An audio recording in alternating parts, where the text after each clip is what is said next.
Les pido, bueno, buenas tardes para todos.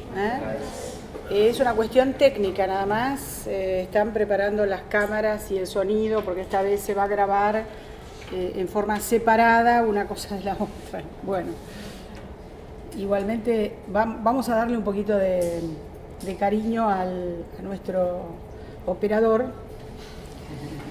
Se llama Mariano y el apellido es Aso, es mi hijo. Y ya le dije, Tommy, hola Tommy, ahí tenemos un calco de su padre, mira, de Listrani, este es Listrani hijo. Bueno, esperamos un poquitito que la parte técnica diga que sí. Estamos pidiendo aire, no sé si se dieron cuenta que estamos en cuarto piso, y cuarto piso tiene estos problemas. Bueno, agradezco a los chicos de la carrera de Historia, a UCA, por favor, por haber venido, que los veo que están todos muchados por ahí. Pueden separarse, no hay ningún problema, es decir, pueden abrirse.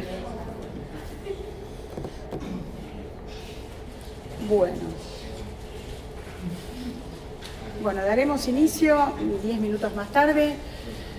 Bueno, buenas tardes para todos. Voy a tener una muy breve movilidad, muy poquita movilidad, porque estoy enganchada a una serie de cables.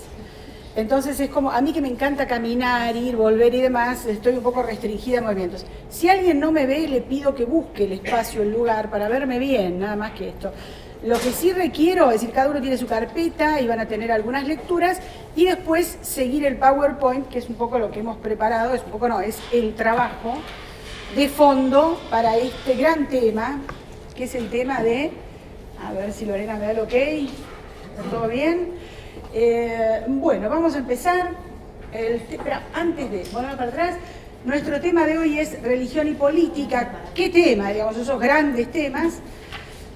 Antes de seguir, chicos, yo hace 2 semanas que vengo queriendo recortar un tema a 2 horas. Yo podría estar haciendo esto largo tiempo, ¿no? Buen tiempo, porque es un temón para la antigüedad clásica.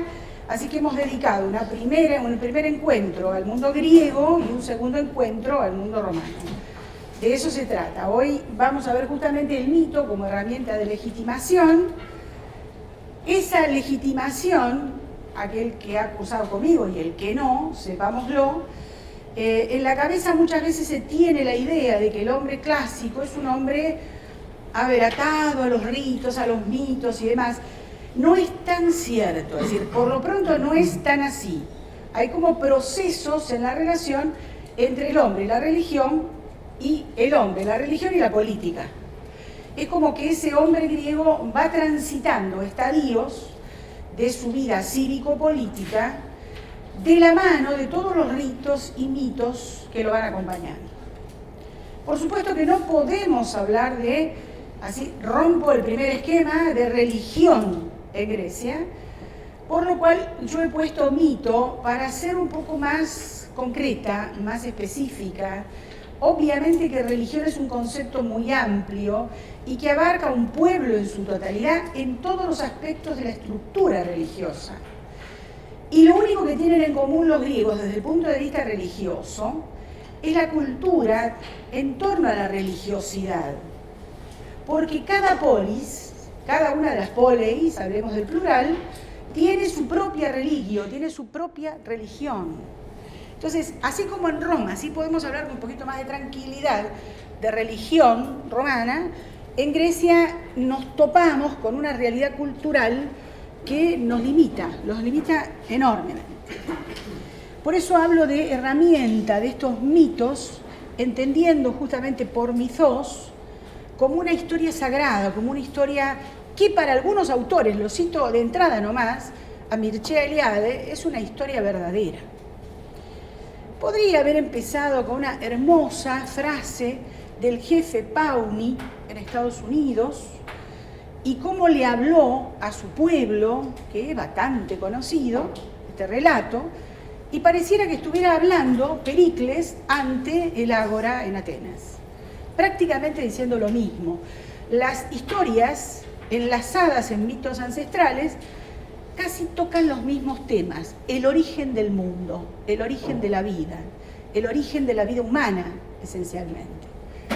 Así como en Oriente muchas veces los temas tienen que ver con cuestiones celestes o cuestiones de los dioses en sí mismos, acá tenemos mucho al hombre, y el hombre griego es parte de la estructura esencial. Entonces, para legitimar cívica y políticamente cada actividad, el hombre griego primero y romano después va a utilizar mitos o una religio local o general. Lo que vamos a hacer es una interpretación del discurso escrito y hoy también vamos a hacer algo del discurso iconográfico, es decir, de la iconografía que también habla. Entonces, ver cómo nos habla y de qué nos habla. Vamos ahora sí, nos está ayudando Elías Pérez. Me está ayudando en realidad porque si no me caigo, hago alguna cosa que me engancho y todo lo demás. Entonces, para evitar todo este tipo de cuestiones, vamos a empezar. Esto es lo que en cualquier docente debe conocer, que es la pauta general de trabajo. Primero voy a ver el estado del arte, es decir, el estado de la cuestión. Ahora hay que decir estado del arte porque queda fashion, pero es lo mismo. Es decir, ¿qué se ha escrito acerca de esta temática antes de este encuentro con ustedes? La pervivencia de la vieja... Voy a traer a Marija Gimbutas, porque lo necesito hacer.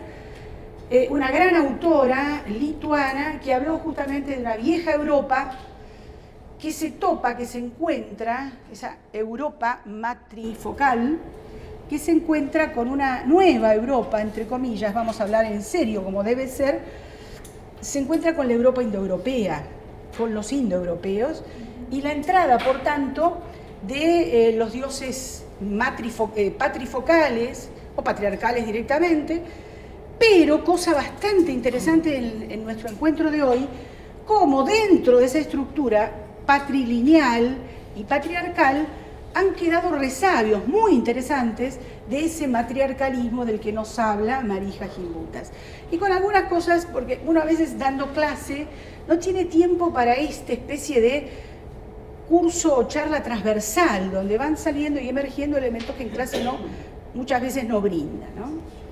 Y después vamos a hablar de razón, en griego, como lo vemos ahí, logos, logoi, y del mythos.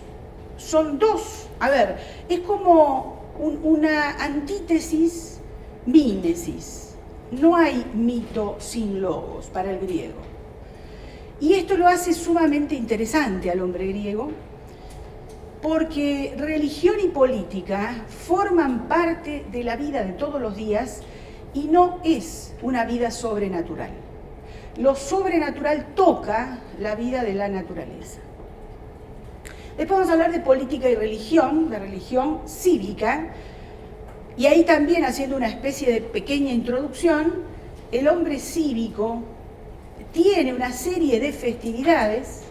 En la Atenas, es el gran tema, vamos a ir a Atenas para entendernos genéricamente, porque Esparta está muy limitada con estas cuestiones, porque no tenemos fuentes. En Atenas tenemos todas y todas las que queremos. Y en el caso de política y religión cívica, entender que la religión es utilizada como un instrumento de justificación, de legitimación y de anulación, muchas veces, de temperación sería un término, un neologismo personal, atempera la stasis, esa rebelión social que hoy pareciera emerger en casi toda la América en la que vivimos. Y los casos emblemáticos, ¿no? El tema de algunos de los dioses que nos sirven para entendernos profundamente. Es decir, el historiador no puede hacer otra cosa más que dar ejemplos. Entonces yo voy a hablar del marco teórico primero, del estado del arte y marco teórico, y después voy a ir a las fuentes en sí, fuentes escritas y después fuentes iconográficas. Y para cerrar vamos a escuchar a mi querida Camila Hornos Krasinski, que va a hablar de las Amazonas, que es casi una temática muy de hoy, para que conozcamos un tema que sale en medios y en miniseries y toda esta cuestión, y que muchas veces sin el conocimiento verdadero, ¿no? Me sentaré para empezar ahora sí con esta primera charla. Como debe ser, lo primero que me tuve que poner, y debo ponerme, es un objetivo. El objetivo debo cumplirlo y es reconocer el intrínseco valor del mitos, en este caso el mythos en griego, en la estructura religiosa griega y comprender, pasamos, y comprender la estrecha relación que en la sociedad griega han tenido el logos, el logoi, la razón, y el mythos, la historia sagrada que está transitando por la vida cívica, ¿no? Y por tanto, esa relación de mitos y logos llevada también a la vida política y a la vida religiosa. Vamos a empezar. Hay un autor que acaba de fallecer hace muy poquito, relativamente poco, en 2015, que es el gran Burkert, Walter Burkert, que hace una historia de la religión griega muy generosa. Es decir, en general no se habla de la religión griega, porque es una mala palabra. Es decir, religiones que no entendiste, que sos un ignorante. Y él se juega, y lo dice en el prólogo muy, muy interesantemente, que él cree que hay una religión griega, que hay religiones, que la polis restringe a lo local la religión, pero que hay una religiosidad común a toda la cultura griega. Me voy a hacer entender para el que no es especialista en historia o en historia griega. Las polis, cada una de las 265 polis, conforman lo que llamamos la cultura griega. A veces hay menos y a veces hay más. Hay un periodo originario mucho más chiquitito donde se está produciendo la expansión y uno mucho más generoso donde la expansión es completa. ¿Qué es la polis? Sino una comunidad muy chiquita. Una comunidad, decía Aristóteles, de no más de 5.000 hombres. Bueno, era Aristóteles con estos números.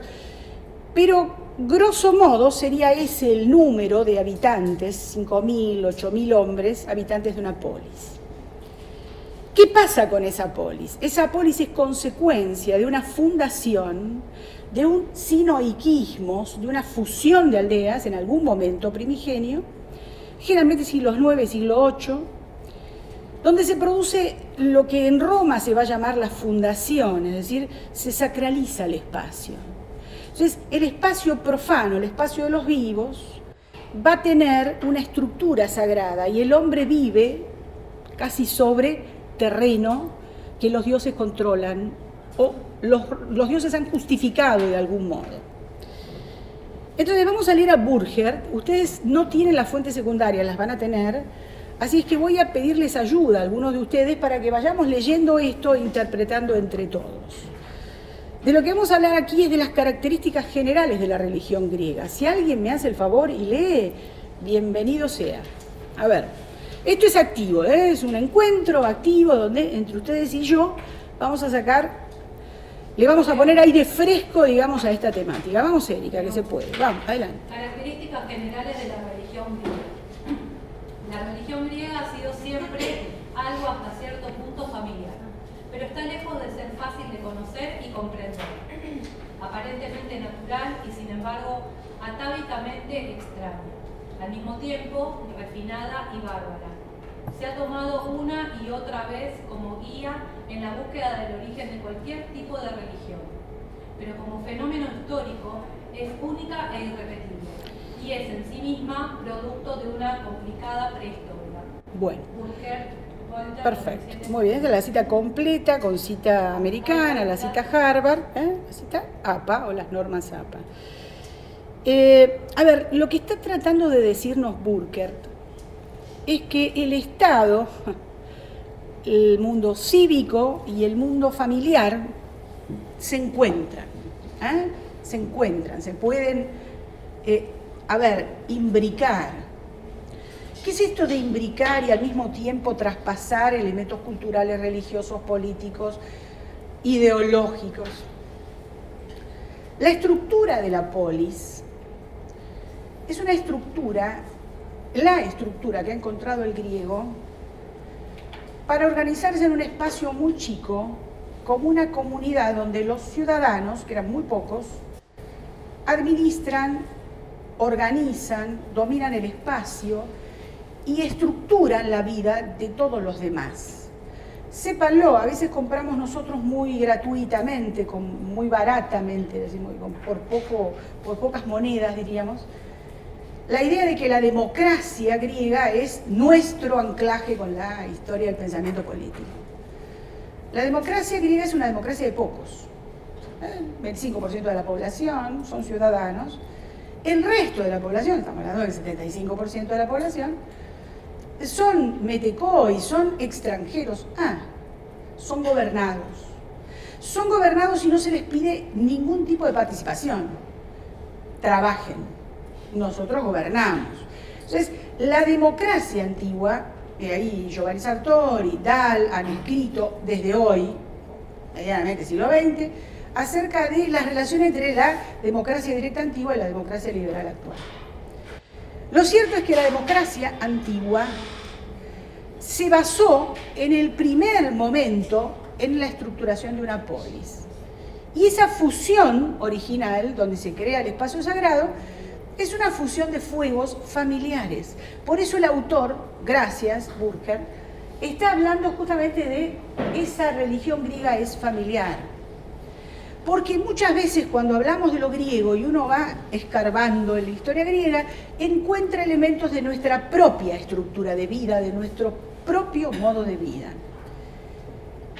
Es al mismo tiempo, dice, refinada y bárbara. ¿A qué se refiere?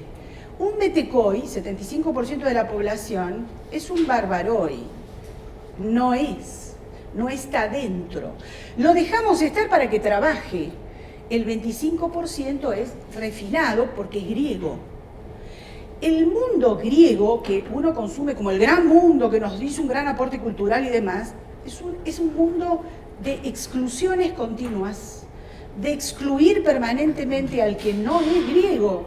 Burger, en pocas palabras lo dice, no necesito ni siquiera yo meterme en la cuestión. Para muchos pueblos, esa religión griega fue guía. Pero él aclara, no, la verdad que lo que es un fenómeno propio, irrepetible, lo aplaudiría. Si hay una cosa que no es un romano, es un griego.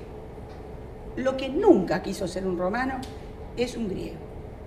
No, pero bueno, hay algunos aportes, sí. Cuando el griego le aportó, le destruyó su propia mentalidad, por lo cual la religión romana se estructura de modo totalmente diferente. Y hago 2 puntos. La semana que viene encontraremos las respuestas. Totalmente diferente. Seguimos. Acá voy a estar subiendo, bajando, me están por matar en cualquier momento. Vamos a conocer, les presento en este caso, primero tengo que llegar yo, ¿no? En este caso estoy viendo a Wilhelm Mannhardt, creo que por ahí aparecía el nombre, no se me fue, estaba más abajo. Bueno, hacia el siglo XIX, a ver, ¿quién me lee esto? Está un poquito más chiquito nada más, a ver, ¿quién me lo lee? Vamos, adelante. Fátima. Sí. Hasta el estado del arte. Hasta el siglo XIX, los mitos... Perdón, Fátima, lo que vamos a ver ahora, después de la presentación general, son todos los autores que han escrito sobre lo que ustedes conocen como, comillas, religión griega. El primero que he tomado, porque es trascendente en lo que dice, es este autor que vemos aquí. ¿Sí? Adelante, ahora sí. Hasta el siglo XIX, los mitos transmitidos por la literatura, unidos a las ideas o creencias generadas por ellos, habían determinado el concepto de religión griega. A fines del siglo XIX, le surgieron los estudios de las tradiciones populares y de la etnología que produjeron un cambio de perspectiva decisivo. Acá me está diciendo, entre el siglo XIX y nosotros hubo como una relectura del mundo griego. Entonces yo traigo un hombre del siglo XIX y cuál es su lectura del mundo griego.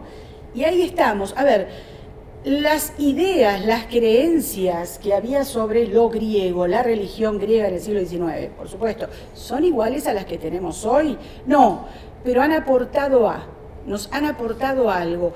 Yo creo en historia, siempre lo digo, que el aporte siempre es valioso.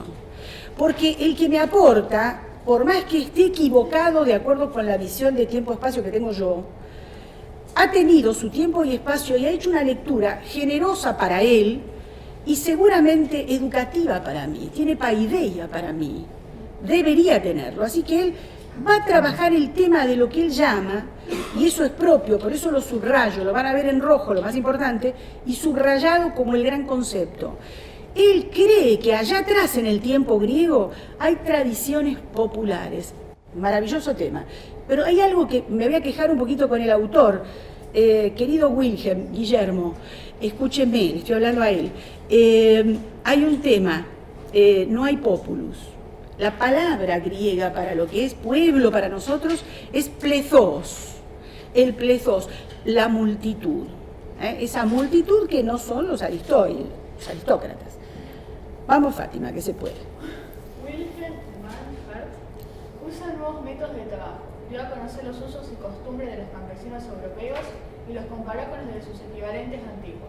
Perfecto este hombre, excelente. Dijo, bueno, a ver, lo de los antiguos tiene que ver con lo de nosotros. Tenemos campesinos nuestros, ¿se parecen, no se parecen? Seguimos, vamos, Fátima. Las costumbres antiguas y modernas se consideraron entonces como expresión de creencias religiosas originarias. Y ahí aparece otro término. Ahí aparece el término lo originario. ¿Cuántas veces dando clase, cuántas veces en el aula nos hablaron de lo original, el tiempo de los orígenes? En lengua latina y en griega hablamos del epos, del tiempo de los orígenes, ¿sí? Bueno, seguimos. Que giraban en torno al crecimiento y la fertilidad de las plantas, animales y los hombres a lo largo del año. Así se acuñó el concepto de espíritu de la vegetación. Este es un término de él, el espíritu de la vegetación. Paro un poquito y analizo con ustedes. Si yo viera un dios como Dionisos, Dionisio para nosotros, castellanos al fin, o españoles al fin, Dionisio es un dios, no lo pude ver hoy, la verdad. Me quedó explicado al inicio que me podía haber hecho un tratado de 5 horas más o menos. Dionisio es uno de los dioses más arcaicos de Grecia, es cretense y tiene la mixtura de lo matrifocal y lo patrifocal.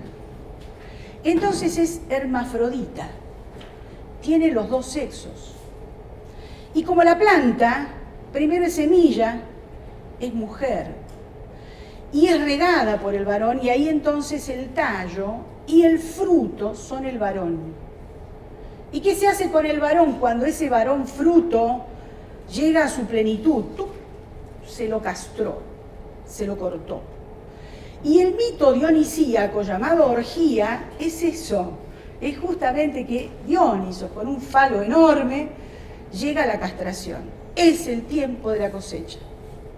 Entonces, lo que está diciendo él de estas costumbres del espíritu de la vegetación, es que él entiende que la vegetación, el mundo agrario, no preindustrial, agrario, dejemos de jorobar, casi digo otra cosa y estamos filmando, el mundo agrario no es preindustrial, podemos verlo de la visión materialista y es correcto, pero un griego me diría, Graciela decía agrario, por favor, porque la verdad yo no sé lo que es la industria. Entonces, ese mundo agrario es vegetativo, tiene vegetación, y se mueve al ritmo de la siembra, el riego y la cosecha. Hermosamente. ¿Terminamos, Fátima? Creo que sí. Queda un poquitín más. Que muere, ahí viene lo de Dionisos. Que muere una y otra vez para renacer a una nueva vida. Este fue un concepto que se convierte en la idea directriz. Perfecto. ¿Ven? Ahí está lo que decíamos de Dionisos. Vamos a seguir adelante con un autor que creo que alguno de ustedes debe conocer, porque hay más de uno que tiene un imaginario de serie de Netflix y de lo que fuera. Y acá tenemos un hombre que va a idear, Taylor, una concepción que influye mucho en los antropólogos. Es un hombre que va a abrir camino a la idea de lo salvaje y la idea de, lo es subrayado, y de lo que se llaman las poblaciones animistas. Cuando yo inicié mi carrera, me acuerdo uno de mis profesores, el profesor de prehistoria, el querido doctor Austral, hablaba siempre de sociedades animistas, y yo hasta que llegaba a encontrar lo que este hombre entendía por animismo me costaba. Y el otro día leyéndolo a Taylor, que es este señor barbudo que vemos acá, Dije, qué bueno, entendí. Pasó mucho agua bajo el puente, por supuesto. Vamos a leerlo, a ver quién se me anima con Taylor. Vamos. Vamos, Mariano, que se puede. Paralelamente en Inglaterra, donde desde todas las partes del imperio colonial confluyeron informes sobre pueblos salvajes y en particular sobre sus religiones y costumbres. Ahí para un poquitito. Estamos hablando de un hombre de origen inglés, como estábamos hablando antes de un hombre de origen alemán. Ahora, fíjense que sobre el mismo tema, la corriente alemana, la corriente inglesa, ven el mundo desde su propio lugar. El alemán con su propia realidad. Voy un poquito para atrás, vamos juntos, Elías. El caso de este autor, de Mannhardt, es el caso, él vive entre 1880 en adelante, es un hombre que ve la Kulturkampf, la lucha por la cultura, es decir, el momento en el cual aparece Otto von Bismarck. Entonces lo que está viendo acá es que lo que se pregona en Alemania es la vuelta a los cultos agrarios. No escribe para ustedes, escribe para Alemania, en su época. Lo mismo le pasa a Taylor. Lo que estamos viendo en este hombre es que dice, bueno, el imperio inglés está siendo dueño del mundo, ¿qué hacemos con estos salvajes que encontramos? Vamos a ver la visión que tiene un hombre colonialista e imperialista. No lo vamos a hacer, marxista, porque no es, ¿sí? En principio escribe desde su propia realidad de tiempo-espacio. A ver, ahora sí, vamos, Mariano. Desde la conciencia del propio progreso, lo desconocido se entendía como lo primitivo. Y ahí paramos. Ya sé que algunos de ustedes están dando clase hoy y se encuentran con que los chicos a veces no se interesan en nada, pero cuando a algunos les interesa y aparece en un manual la palabra primitivo, el profesor dice, déjala, no importa, cuidado, se tomó el túnel del tiempo al siglo XIX.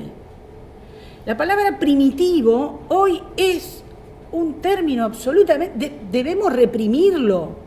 Cuando nos sale, perdón, me equivoqué, porque es un término que ha pasado de moda y tiene que ver con este autor. Así que bueno, él viene justamente para hablar al imperio sobre los salvajes que encuentra, que detrás de ese salvaje de las zonas coloniales, él entiende que hay rasgos primitivistas, lo llama el primitivo.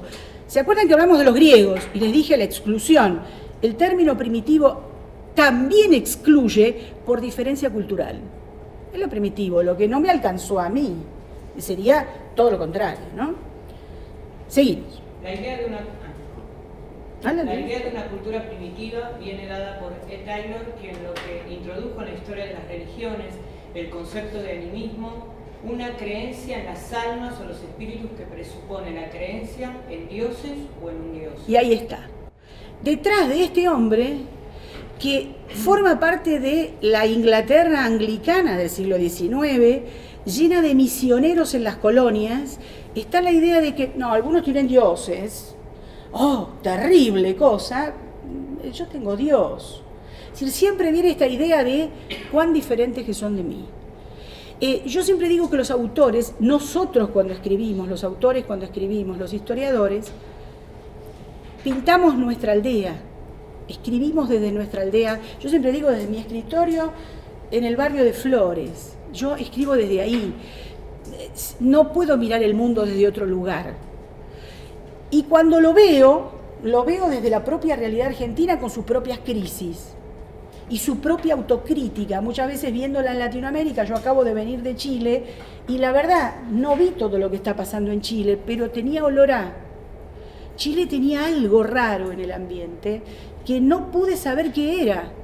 Cuando vi lo que pasa ahora, me digo, pero te das cuenta que no hay mucha autocrítica. Nosotros hacemos un poquito más de autocrítica, no puedo tocar nada de lo que tengo. Bien, perdón, este es un excursus a mi hijo, la cara que me pone. Bien, el estudio de las religiones de la antigüedad se hizo patente. Este hombre es, vamos Mariano, ¿de qué escuela? En la escuela de Cambridge. ¿Qué características tiene la escuela de Cambridge en Inglaterra? Algo muy importante, que es renovadora. Gracias, Hernán, que es renovadora. Cuando alguien te dice que escribe desde Oxford, conservador. Y cuando alguien te dice que escribe de Cambridge, es un renovador. Y este hombre, en medio de su primitivismo, estaba haciendo renovación, estaba renovando las viejas escuelas. Bueno, vamos a pasar ahora a otro inglés. Así que vamos a ir a la próxima, se los presento, es William Robertson Smith. Estamos haciendo estado del arte, pero con un poco de, de sustancia, de gusto, de ver a la persona. Es decir, muchas veces cuando leemos no vemos la cara del fulano que nos escribió. Acá lo estamos viendo joven, a la gran mayoría le puse la mejor foto que encontré, ¿no? Pero ya tengo, en casi todos ellos son fotos, ¿eh? En algunos tenía algunas que eran directamente esbozos de carbonillas. Bueno, vamos a el estado del arte en el caso de William Robertson Smith, que también va a traer una serie de elementos interesantes. A ver, ¿quién me quiere leer a Robertson Smith? Ah, Banti, bueno, Erika, vamos de vuelta. En 1889-1890 se publicaron casi simultáneamente 3 libros en los que se continuaba con la línea de Taylor. Si acá tenemos continuidad, viene el inglés, así que adelante, The vamos. Religion of the Semites. Y su teoría del rito sacrificial. Acá vengo.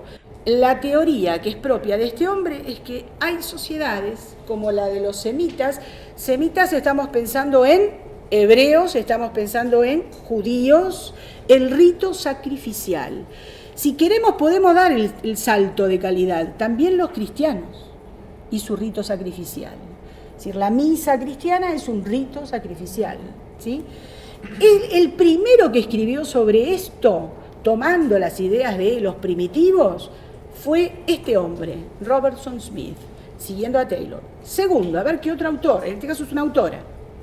Y su teoría del rito sacrificial, de Robertson Smith y Mythology and Monuments of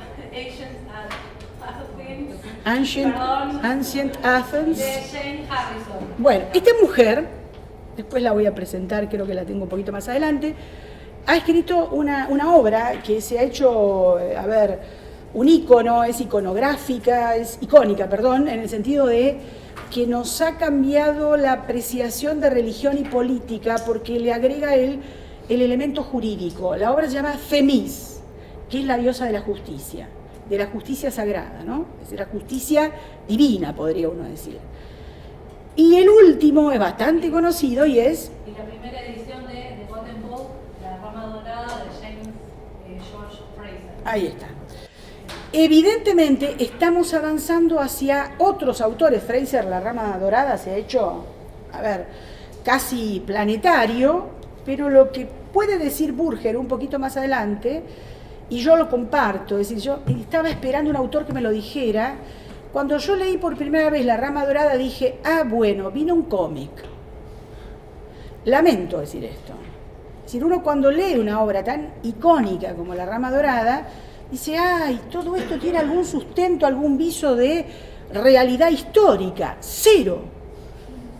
La Rama Dorada, en principio, saben que es el boleto para entrar al Hades, para entrar al mundo de los muertos. Nada más.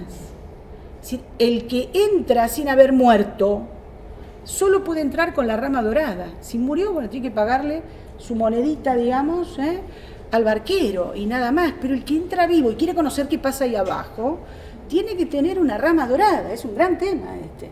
Ahora, ¿cuánto se ha leído?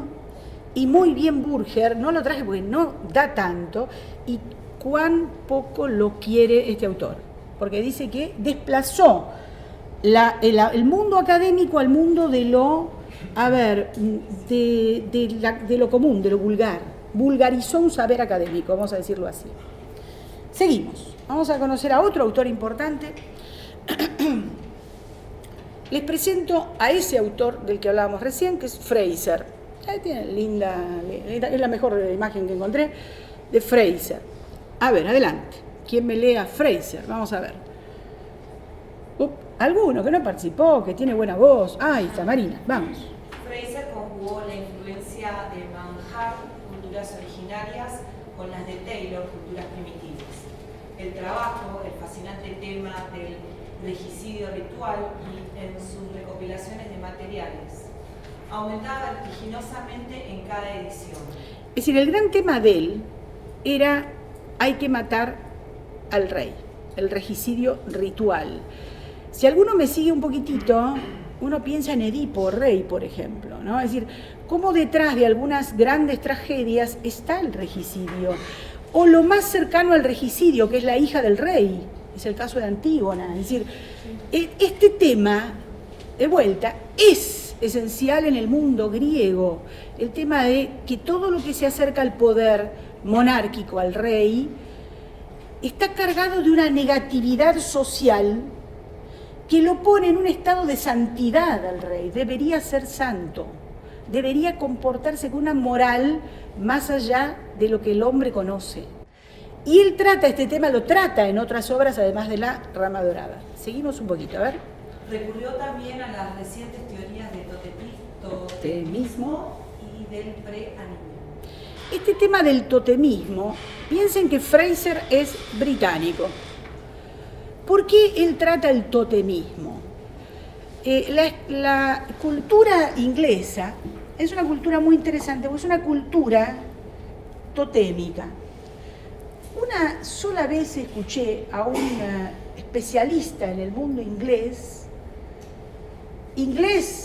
contemporáneo, hablando de qué significaba el rey para los ingleses. Y hablaba de una cosa tan hermosa, tan interesante como lo que le dio John Locke, gran pensador inglés, a la estructura de la política británica del siglo XVII. La idea de la monarquía parlamentaria. Es decir, la monarquía parlamentaria para nosotros es una mezcla interesante entre el elegido por Dios y el elegido, el parlamentario elegido para realmente gobernar.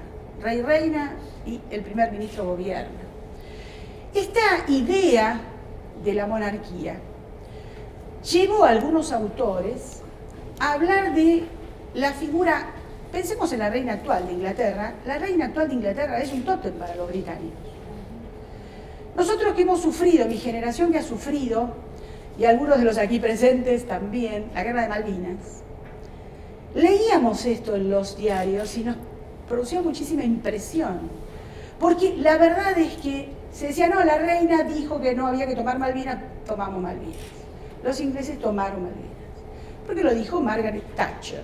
Y en aquel momento se decía, lo que pasa es que la reina es como un tótem, es la bandera, pero no se ensucia en las cuestiones de todos los días. Y ahí, cuando leí a Fraser, me di cuenta que cuando él habla de totemismo, está hablando de las sociedades totémicas, que las hay, pero está hablando de sí, y está hablando de Inglaterra. Es muy interesante, y esto lo quería compartir con ustedes. Ustedes saben que cuando uno llega a una etapa de su vida en la cual hace una especie de recorrido de levantar ideas que ha tenido, tiene otro tiempo para leer cosas que antes no tenía. Cuando me lo puse a leer, le encontré tantos errores, le encontré tanta actualidad a Fraser. Habla de los ingleses, no está hablando de los australianos. Siempre esto de mirarse el ombligo, ¿no? Bueno, estábamos con Marina y creo que habíamos cerrado con este tema. Sí, en este último se creía haber encontrado la forma más primitiva de religión, la creencia en un mana impersonal. Un mana, un numen impersonal. Fíjense la palabra maná, que el griego no usa jamás. Para el romano tiene nombre. El romano creía que en su vida de todos los días, en la casa había objetos que tenían una energía vital. A los chiquitos los cuidaba cunina, una energía que cuidaba la cuna, de ahí viene el nombre. Y así el umbralis y una serie de elementos nutricios para el mundo romano. El griego creía en el maná, sí, en el maná, es maná en el sentido de energía vital, pero no les dio nombre. Taylor cree que sí había, no podemos corroborarlo fehacientemente. Seguimos. El que viene es más que conocido, nos vamos a meter ahora con algo mucho más cercano a nosotros. A ver, viene don Sigmund Freud. Lo ubican, ¿no? Este hombre conocido. No está ni con la pipa ni con los lentes, porque lo elegí en la mejor época de su vida, digamos. Pero voy a hablar de dos hombres que son importantísimos en esta teoría, en este estado del arte. No puedo dejar pasar dos visiones, y una es la visión del gran Émile Durkheim, casi podemos decir uno de los primeros sociólogos, y el caso del primer psicólogo de la historia, que es este que tenemos acá, que es Sigmund Freud. ¿A qué se dedicaron? A ver el mundo griego. Uno por el tema de los complejos, que es este que estamos viendo acá, y el otro porque estudió cuál es la estructura interna de la religión. Les interesaba su época. Para Freud, la represión que el hombre cristiano sentía sobre su vida lo llevó a complejarse. Es decir, tiene esa lectura. En el caso de Durkheim, ganado por esta idea de las primeras visiones, existencialistas, pero al mismo tiempo deístas y al mismo tiempo preateas, no es que no es muy religioso, Émile Durkheim. Estamos entrando, ¿ven? Avanzamos el tiempo y ya entramos en cuestiones ideológicas diferentes. Así, a ver, ¿quién se juega en ver a estos dos autores? A ver, vamos, adelante. ¿Tu nombre era? Gabriela. Vamos, Gabriela, que se puede, vamos. En el periodo entre los siglos XIX y XX sobrevino un nuevo doble impulso, destinado a transformar la vida intelectual y su autocomprensión. Émile Durkheim desarrolló una coherente doctrina sociológica de la religión y Sigmund Freud el psicoanálisis. Bien, Durkheim va a hacer un estudio sociológico de la religión.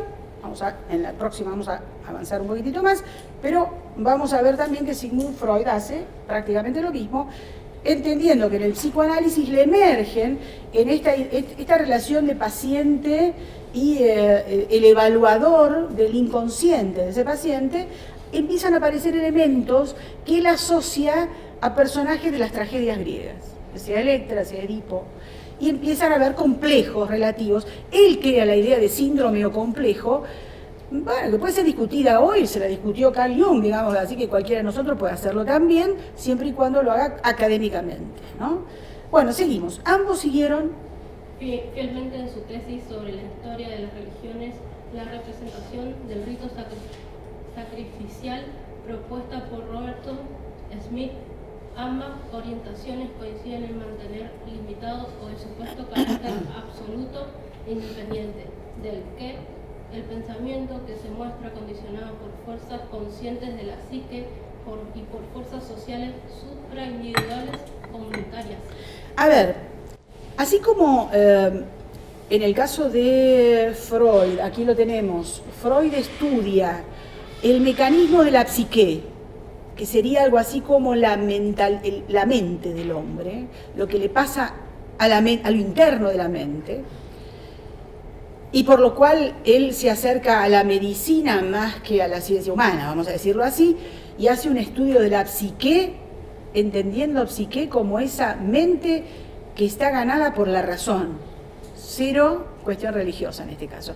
Él cree que todo esto de los complejos y de las lecturas sobre las viejas tragedias tiene que ver más con el mundo precristiano que con el mundo cristiano. La represión es cristiana, porque no siguieron aquello que para los griegos era tan natural.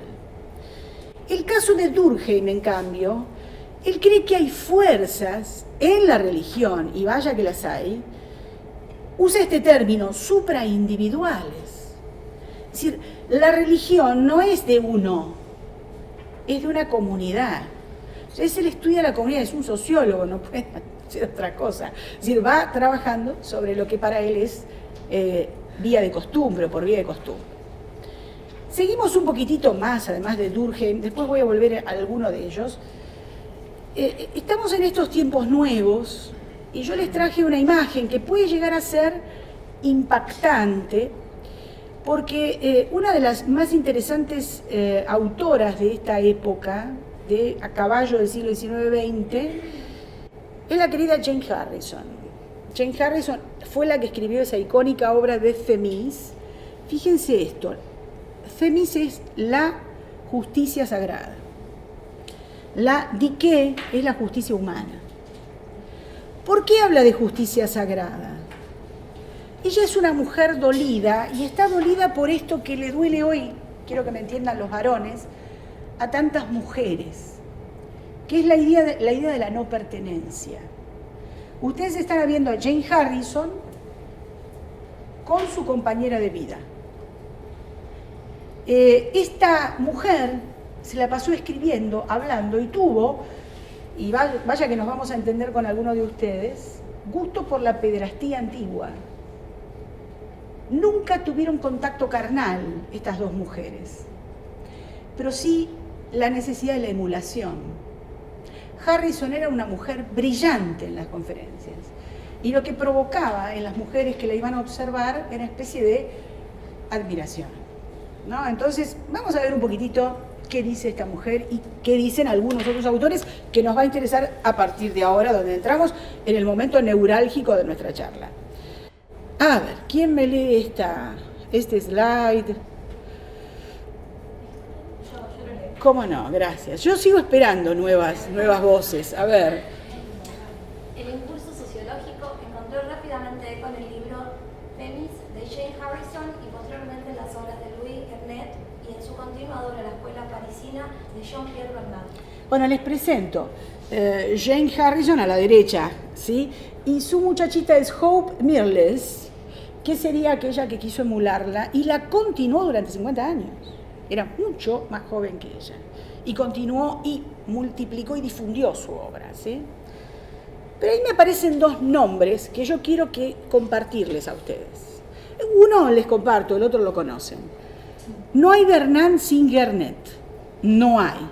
El maestro del gran Jean-Pierre Bernard, que acaba de morir hace algunos años, un gran mitógrafo, mitólogo, estudioso de mitos, tuvo como maestro a un antropólogo, filósofo, filólogo, yo no sé, tanta cosa. Sí, chicos, en la escuela de chicos y no tan chicos, en la Sorbona de París hay una etapa inicial básica y después una especialización. La etapa inicial básica es filología. Es decir, lo primero que hay que estudiar es letras clásicas, lenguas clásicas, y a partir de ahí elegí sociología, historia, ciencia política, lo que a vos te parece que debe ser, ¿sí? En el caso de Louis Garnet, que ahora vamos a ver un poquitito, es un gran antropólogo, es un hombre que cree que detrás de, Dionisos, detrás de Palas Atenea, detrás de Hera, Zeus y demás, hay un sustrato antropológico muy importante, antropológico en la lengua griega. Hoy tenemos esta especie de gran circunstancia paradojal, que los antropólogos estudien sociedades. Pero perdón, cambien el nombre a la materia, porque antropólogos estudia al hombre, si no es un sociólogos. Esto que nos pasa hoy es querer cambiar por vía ideológica lo que tiene un origen, semántico, determinado. Hagan una cosa, vayan, estudien sociología. Pero hoy en antropología se estudia antropología política, antropología social, cosa loca. Entonces nunca sabés qué tenés que contratar cuando tenés un estudio de casos, ¿sí? Pero esto pasa y nos pasa hoy. No nos pasa quizá en esta universidad, pero sí pasa en otras, y no quiero dar nombres. Pero bueno, vamos a la próxima. Vamos al frescor de otros. Bueno, les presento a Émile Durkheim. Tiene cara de tipo sabio, ¿no? Bueno, vamos a ir a Émile Durkheim. A ver, la religión como constructo social. Voy a hablar un poco al auditorio. Si yo digo que la religión es un constructo social, hagamos un poquito de feedback. ¿Qué me pueden decir al respecto? Argumento, ¿eh? Ahí ya frenaste la mitad. ¿Por qué es un constructo social la religión? Vamos que se puede, vamos que... Porque es como un acuerdo dentro de una sociedad. Muy bueno, es un contrato casi uno podría decir, ¿no? Es decir, se acuerdan determinados parámetros de la relación entre lo sagrado y el hombre, ¿no? Y Gastón. ordena cuestiones de la ética y de la moral. Por ejemplo, bueno, ahí tenés una visión más cristiana, judeo-cristiana, ¿no? Claro, Pero está bien, correcto, sí. depende de qué religión o qué religiosidad, Muy bueno. porque la judeocristiana está armada de arriba hacia abajo, Bien. y tal vez la griega era más del conjunto. De abajo hacia arriba, uno Incluso podría de decir. la vieja Europa. O sea, Claro, no es de abajo hacia arriba, tampoco lo hagamos materialista, pero... no, pero es menos estructurada y jerárquica. ¿Por qué? Porque es una religión la judía y la cristiana. ¿Está? Quizá el que más aportó, no sé su nombre, el muchachito, Rafael, es la idea que en el constructo uno piensa que todos formamos parte del aporte a la estructura de una religión. Cuando decimos todos, Rafael, para todos, nos cuidamos un rato porque decimos, a ver, hay algunos que tienen más voz y más voto, vamos a decirlo en términos griegos también, que son los ciudadanos, es el ágora que habla y determina.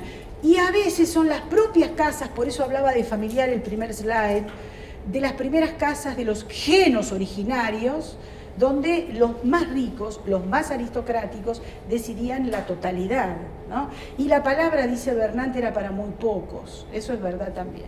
Bueno, vamos a conocer un poquito a Durkheim, a ver quién se le anima a Durkheim. A ver, vamos, Hernán, adelante. La religión como constructo social. La conclusión de este libro es que la religión es una cosa eminentemente social. Las representaciones religiosas... Paramos un poquitito, Hernán. ¿Por qué les parece que un hombre como este va a decir eso? Grande, muy bien. Entendimos derecho directamente. Es sociólogo, digamos, no puede tener otra lectura. Y además elegí la que más me daba el tipo, ¿no? Porque podía haber un excursus que no elegí, por supuesto. Seguimos. Las representaciones religiosas son representaciones colectivas que expresan realidades colectivas. Muy bien. Perdón, si yo encuentro una representación de una diosa madre, si encuentro una representación de el toro de Minos, si encuentro una representación de Atenea armada hasta los dientes, digo, ¿pero qué es esto? ¿Representa algo? Sí, representa a la propia realidad comunitaria. Esa comunidad la requiere así y la requiere bien. Algo le da a esa comunidad. Gimbuta me está matando desde el más allá con esto que estoy diciendo, pero muchas veces esa palas Atenea varonil está siendo casi puesta en un cruce de dos vías, la de la matrifocalidad y la patrifocalidad, pero está ahí representando a los dos mundos. No es una fémina vestida con elementos de varón, pero es una fémina, no debemos olvidarlo. Y lo hermoso es que también los elementos del varón están allí dentro. Yo no puedo, uno es bueno, el otro es malo, y lo patriarcal destroza lo matriarcal. Lo que dijo el primer slide, se van a ir encontrando ambos mundos. Ahora voy a hablar con Gimbutas, por Gimbutas, de ese tema. Seguimos un poquitito, vamos Hernán. Los ritos son maneras de actuar que surgen en el seno de grupos reunidos y que están destinadas a suscitar, a mantener o a rehacer ciertos estados mentales de esos grupos. Muy bien. Es decir, que el rito, en pocas palabras, sería ¿qué? ¿Qué les parece? ¿La concreción de qué? De la mentalidad, de la cosmovisión, de algo que ese grupo necesita mantener, que permanezca, porque cuando el rito termina el hombre siente una reparación. Yo le puedo hablar a un cristiano y decir en la Pascua la reparación que se siente. Ahora la Pascua es, si lo llevo a terreno dionisíaco, prácticamente lo mismo que se siente en el momento en el que vuelve a nacer Dionisos y la semilla se vuelve a sembrar. Incluso se hablan de los mismos términos, semilla, la siembra. Y uno dice, pero es como que la vida del hombre es como que Vico, tiene corsi y ricorsi, idas y vueltas, ¿no? Puede ser también como que la religión entonces, en cierto modo, lo que hace en una sociedad es establecer una esperanza de una reparación de... Sin duda, sin duda. El hombre que va... Esta es la visión que tiene don José. José... no agnóstico, el hombre común, que la religión repara, que la religión cuando entra se calma, cuando termina la misa se encuentra reparado. No es un hombre ignorante, tiene otra visión del mundo, nada más. Ahora, yo no me puedo quedar con el hoy, porque mi especialidad es el ayer, es el mundo griego. El hombre griego necesitaba el rito para respirar en paz. La paz con los ancestros, la paz con el Estado. Piensen ustedes que en cada familia hay ritos familiares y en el Estado hay ritos estatales. La diferencia ¿cuál es? Que uno es chiquitito y es mío y el otro es enorme y me une al todo, a la comunidad. Seguimos. Si las categorías son de origen religioso, deben ser, ellas también, cosas sociales, productos del pensamiento colectivo. Grande, Durkheim, cada vez que lo leo me enamoro de Durkheim en los buenos términos, ¿no? Porque, bueno, me fascina su forma de escribir. Es un hombre que escribe bien, cosa que hemos perdido hoy, escribe bien. Y vamos a ir ahora a, primero, conocer quién fue Durkheim. Yo siempre digo, el hombre que escribe, escribe desde un tiempo y un espacio. Así que dice que es un filósofo y sociólogo francés que estableció la sociología como disciplina académica, y ahí cuando hurgué un poquito más me surgieron otros pensadores sociológicos. Uno de ellos es don Karl Marx, y el otro, por supuesto, que es Max Weber. Es decir, hay en la sociología, no hay un padre, sino que hay tres. Y que cada uno tiene su visión de los hechos. Puedo poner más, pero es que cada uno de estos sembró algo que hoy utilizamos, ¿sí?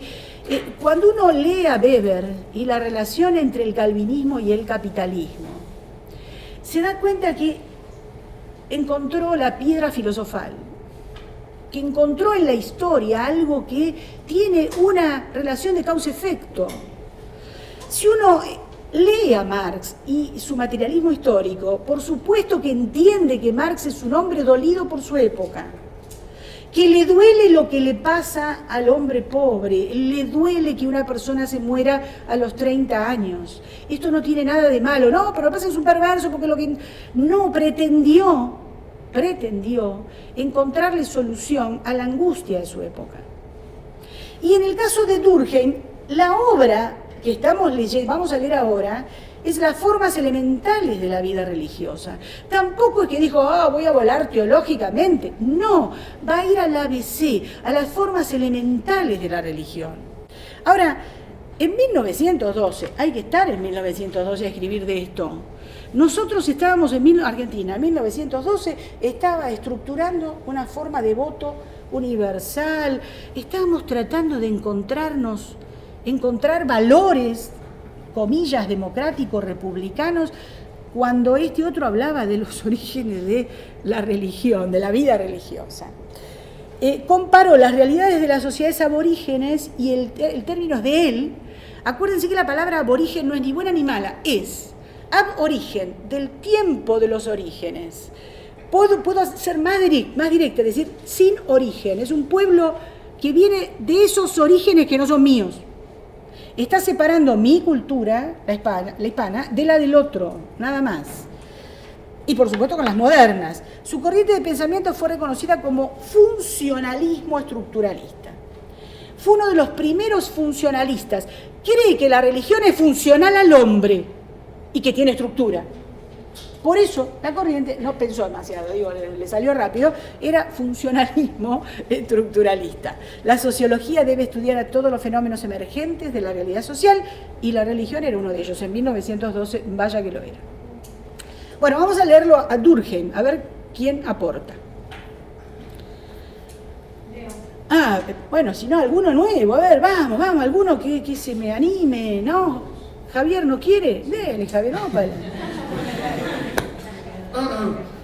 Tesis, estado del arte, tesis, dos dominios opuestos en torno a las creencias religiosas, lo sagrado y lo profano. Y ahí para un poquitito, no hay ninguno, aquí, algunos no me conocen, chicos, pero hay otros que ya me conocen.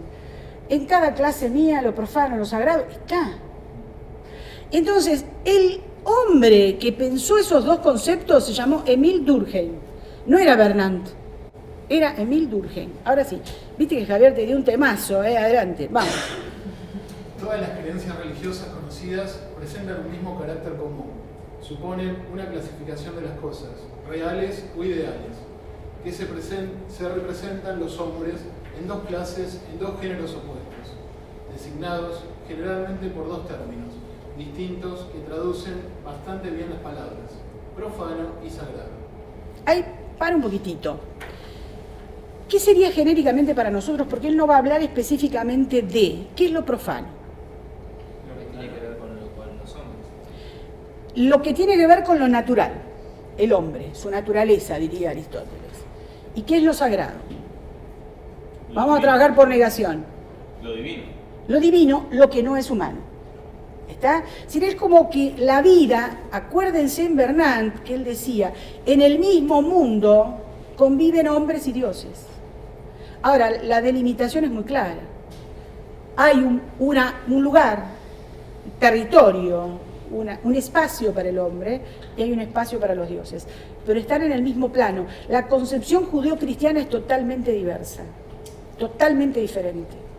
Dios, los hombres. Hay división. Acá están jugando el mismo juego casi. Por eso los dioses se comportan como humanos, porque no pueden separarse mucho de la realidad de todos los días. Ahora sí, vamos a ver, está bien. Bien, las creencias, los mitos, los gnomos, las leyendas son representaciones o sistemas de representaciones que expresan la naturaleza de las cosas sagradas. Ahí estamos. Es decir, que todo lo que tenga que ver con lo sagrado tiene que ver con esto. Habla de lo sagrado, ¿no? Es decir, lo sagrado habla de las cosas que no son humanas, que tienen que ver con lo divino, lo dice él. Eso habla de los gnomos, sí. Por cosas sagradas hay que entender esos seres personales que se llaman dioses o espíritus. Una piedra, un árbol, una fuente, una casa, en una palabra, cualquier cosa puede ser sagrada. Ahí me planto. Este no es cristiano. Este hombre no es cristiano. Porque fíjense cómo cuando uno habla o escribe, emerge su pensamiento social, ¿no? Entonces dice, por cosas sagradas hay que entender esos seres personales. Jamás el Dios judío, el Dios cristiano, es una persona. No, es un Dios. Es decir, es lo que lo divide del hombre, es un creador. Acá tenemos, en la maravillosa estructura olímpica griega, solo uno de esos dioses ordenador, ni siquiera es creador, es Zeus. Pero después voy a hablar del tema, así que por eso no me quiero adelantar un poquito. Seguimos. Bien, hay palabras, letras, fórmulas que solo pueden pronunciarse por boca de personajes consagrados. Ahí estamos. Y esos son los sacerdotes. Es decir, por eso en la estructura religiosa local se necesitan dioses, pero también estos hombres intermediarios que están consagrados y que conocen cómo acceder a lo divino, ¿no? Bien, Durkheim. Vamos a seguir un poquitín más y ahí les presento a un hombre controvertido. Lo hemos leído mucho, solemos leerlo bastante a Mircea Eliade, pero les voy a decir por qué es controvertido. A ver si puse todo lo que debía hacer. Ahí estamos, sí, lo había puesto en orden. Yo les voy a presentar quién es Mircea Eliade, porque solemos leerlo y no sabemos cuál es su origen ideológico. Siempre que hablo de él, no solo lo rescato, lo reverencio, porque es un hombre que alcanzó a conocer digamos, la relación del hombre con lo sagrado en un modo cuasi sacerdotal. Es un hombre que conoce el mundo de los digamos, el mundo de los sacerdotes en principio, ¿no? Es como si fuera un místico, o un cristiano, o un judío, o un hombre védico. Tiene una lectura de la vida que no tenemos los otros hombres que respiramos y transpiramos. Mircea Eliade es rumano, nació en Bucarest. Es filósofo, estudió filosofía en Bucarest, que sería haber estudiado en un lugar periférico. Se fue transformando al calor de la formación personal en historiador de las religiones.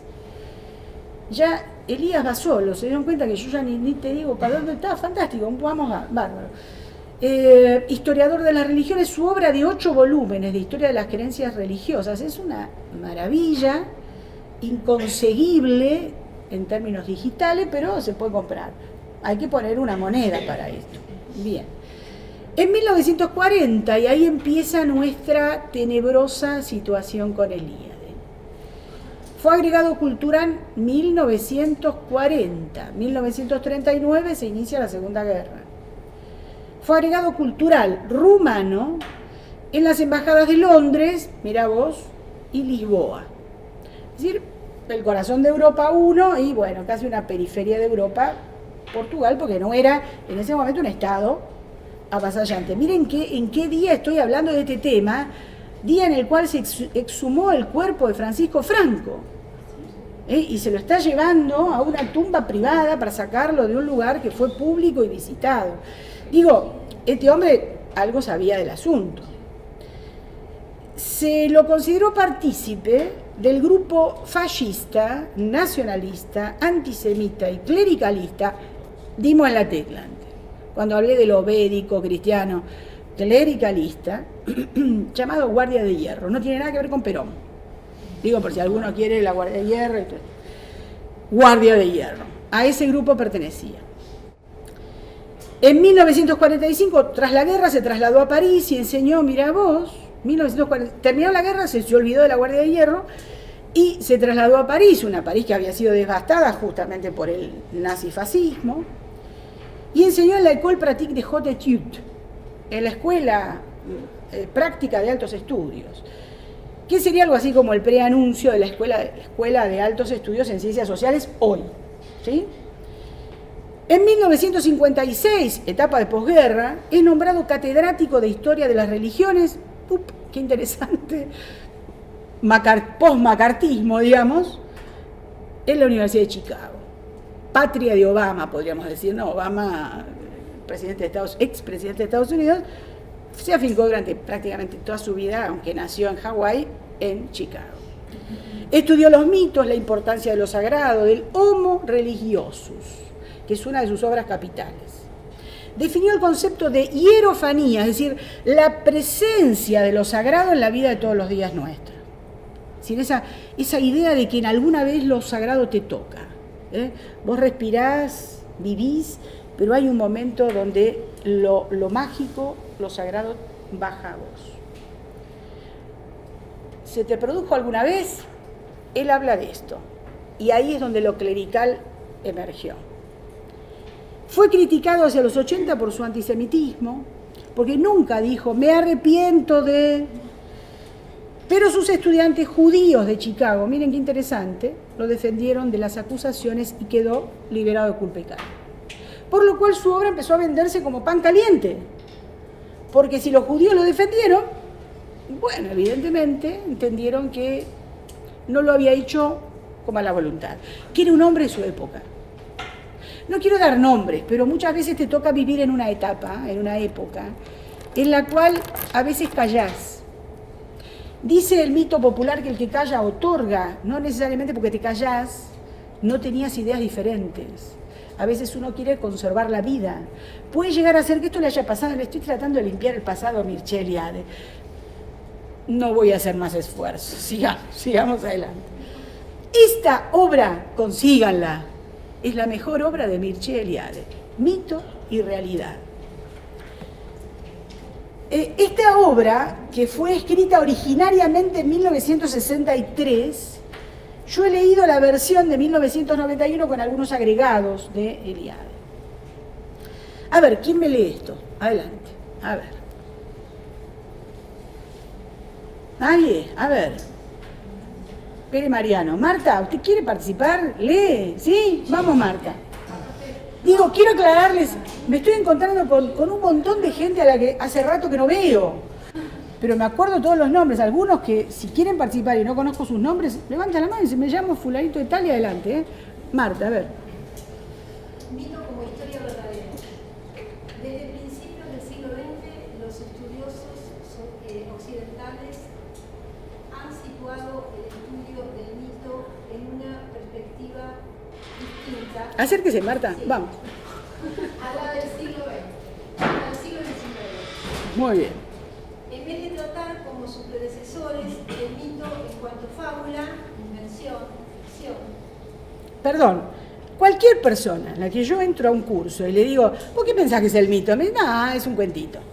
No voy a dar nombres, hay muchos colegas que dicen que es un cuentito. Pero no son de acá, quédense tranquilos, son de otros lugares. Seguimos. Dice, en vez de tratar como sus predecesores el mito en cuanto a fábula, invención, ficción, le han aceptado tal como le comprendían las sociedades arcaicas, en las que el mito designa, por el contrario, una historia verdadera y, lo que es más, una historia de inapreciable valor, porque es sagrada, ejemplar y significativa. Así es. Pero el vocablo mito en el lenguaje corriente se utiliza hoy tanto en el sentido de ficción o de ilusión. Ahí está el tema, dice, ¿para qué, nos preguntaríamos nosotros, se escribió tanto sobre el mito como historia verdadera, para que hoy los fulanos de la calle digan que el mito es una ficción? Y se dan cuenta que la ignorancia cundió, porque la verdad es que si yo leo la Ilíada y creo que es ficción, me tengo que ir al médico, tengo que ir a tratarme, porque si la leo toda me doy cuenta que no. Me doy cuenta que hay un mensaje en la botella que tengo que entender. Quizá por ignorancia no lo entiendo, pero él está yendo por el terreno correcto. Si uno se deja llevar, es como que va a entender el mensaje en la botella. Sí, seguimos. Ya entre los etnólogos, sociólogos e historiadores de las religiones se aprecia como una tradición sagrada, revelación primordial, modelo ejemplar. Así es. Vamos a ir, lo voy a acompañar un poquito a Mircea Eliade. Eliade, el tema es el siguiente. Los modelos ejemplares pacifican. Los arquetipos, un Aquiles, un Ulises, en tiempo homérico, son necesarios. Aquiles para el que pelea, Ulises para el que no entiende lo que está pasando porque están en un mar embravecido y no saben cómo salir de ahí. Y para más, no tienen ni GPS, ni brújula, ni nada que se le parezca, y hay que efectivizar el nostos. Hay que regresar a la casa, a la patria, a los padres, a la esposa. Está más vieja, pero sigue siendo. Tiene que encontrar a Penélope, ¿no? Está muy bien lo que dice, en el sentido de que los mitos... ¿Ustedes creen que no hay mitos hoy? Les tengo guardadas para la semana que viene el mito político. Y entonces uno dice, oye, mirá qué interesante esto. Alguien nos sacó del terreno del mito cultural, arquetípico, griego, el tema del mito.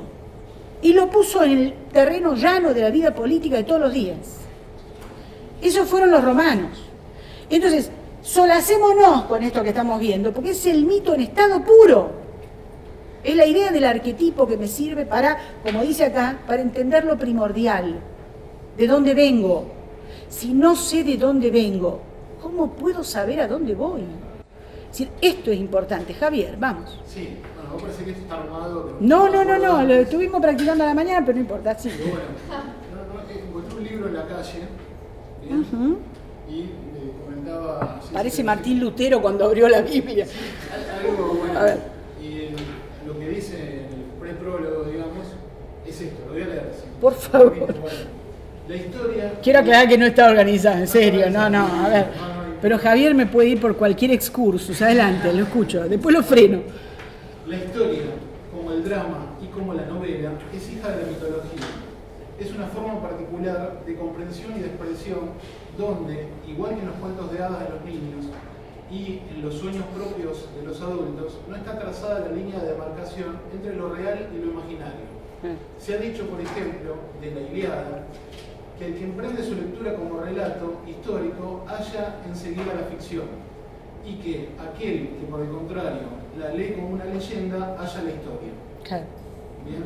Desde este punto de vista, todos los libros de historia se parecen a la Ilíada, ya que ninguno de ellos pueden eliminar enteramente la ficción, ya que el simple hecho de escoger, separar y presentar los hechos constituye una técnica que pertenece al dominio de esta. Así es.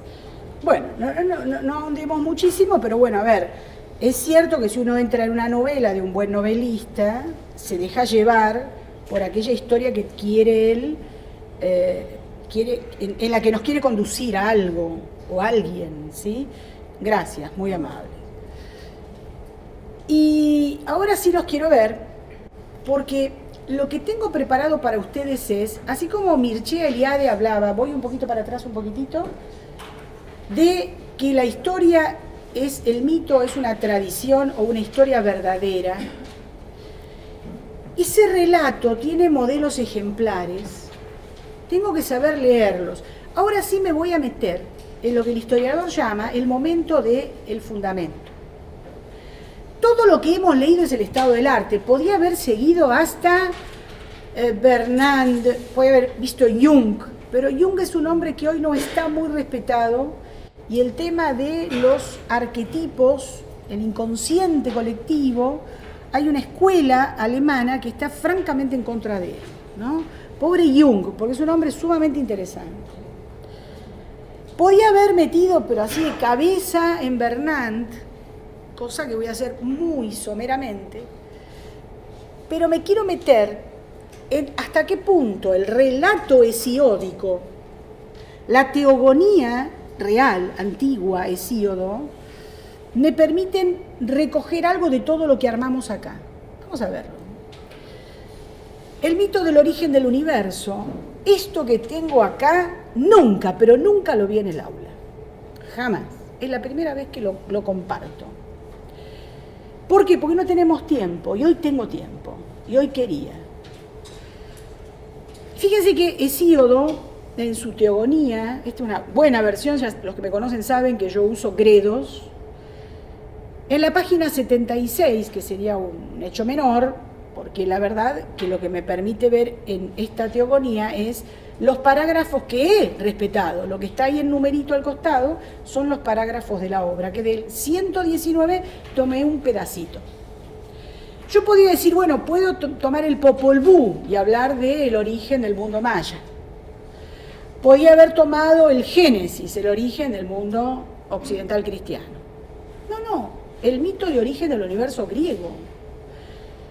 En primer lugar existió el caos. Oh, casualidad. Así empieza el Génesis. Después Gea, la de amplio pecho, yo no voy a hacer ningún tipo de excursus. Lean, interpreten solos, ¿sí? Pero no me lo lleven a un terreno vulgar, es lo único que les pido, ¿no? Gea es tierra, la de amplio pecho, sede siempre segura de todos los inmortales que habitan la nevada cumbre del Olimpo. Ahí yo paro un poco y uno dice, ¿quién dice que el pecho de la mujer es atrayente, pero es acogedor? ¿Qué autor, qué autora habla de esto? Una especialista en el tema de las diosas madre que se llama María o Marija Gimbutas. Estoy leyendo a un hombre de estructura patriarcal en su mente que cree que lo más grande que hay son los varones y escribe esto. Repito, en primer lugar existió el caos. Después Gea, la tierra, lady, mujer, la de amplio pecho, ahí se me cruzan las mujeres minoicas con su falda de faleros, su falda de volados y sus pechos turgentes allí que salen de su vestido. Sede siempre segura de todos los inmortales que habitan la nevada cumbre del Olimpo. Cuando dice sede siempre segura, esa mujer es segura. ¿Puede que el varón no? Me quedo con esto. En el fondo de la tierra, de anchos caminos, existió el tenebroso Tártaro. Para los que no saben lo que es el Tártaro, es ese oscuro lugar por debajo del inframundo. El inframundo es la tierra de los muertos. Debajo del inframundo está el Tártaro. Por último, Eros, el más hermoso entre los dioses inmortales, Eros, el dios del amor, del dulce amor, el que interviene entre dos, varón-mujer, para el encuentro, en esa sexuada vida griega donde los sexos son importantes, Eros interviene. El más hermoso entre los dioses inmortales, que afloja los miembros y cautiva de todos los dioses a todos los hombres el corazón y la sensata voluntad en sus pechos.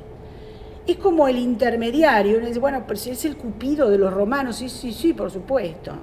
Es el que intermedia, llega con el amor al otro. Del caos surgieron Erebo, la oscuridad, la negra noche.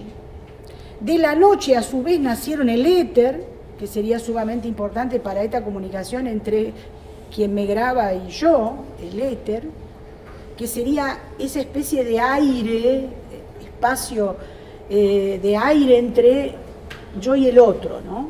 En la comunicación. Y el día, a los que alumbró preñada en contacto amoroso con Erebo, es decir, que esa diosa Gea tuvo relación con su hijo.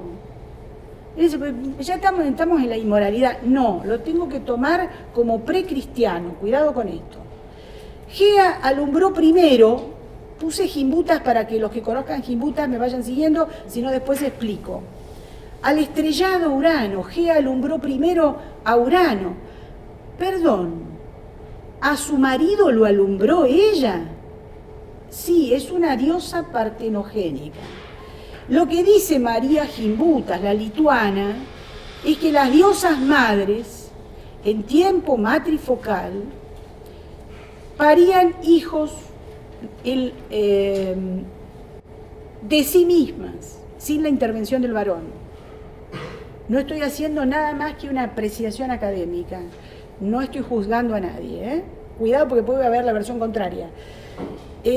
Al estrellado Urano con sus mismas proporciones, buenísimo, tiene un hijo de sus mismas proporciones, hijo que va a ser su pareja a partir de allí, para que la contuviera por todas partes. Era tan enorme y tan acogedora que necesitaba algo que la contuviera, y era Urano, era el cielo.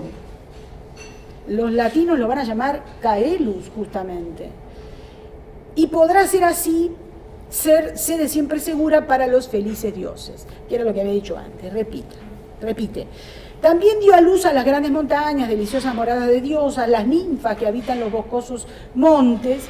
Ella igualmente parió al estéril piélago de agitadas olas, es decir, que también le dio lugar al Ponto, que quiere decir mar.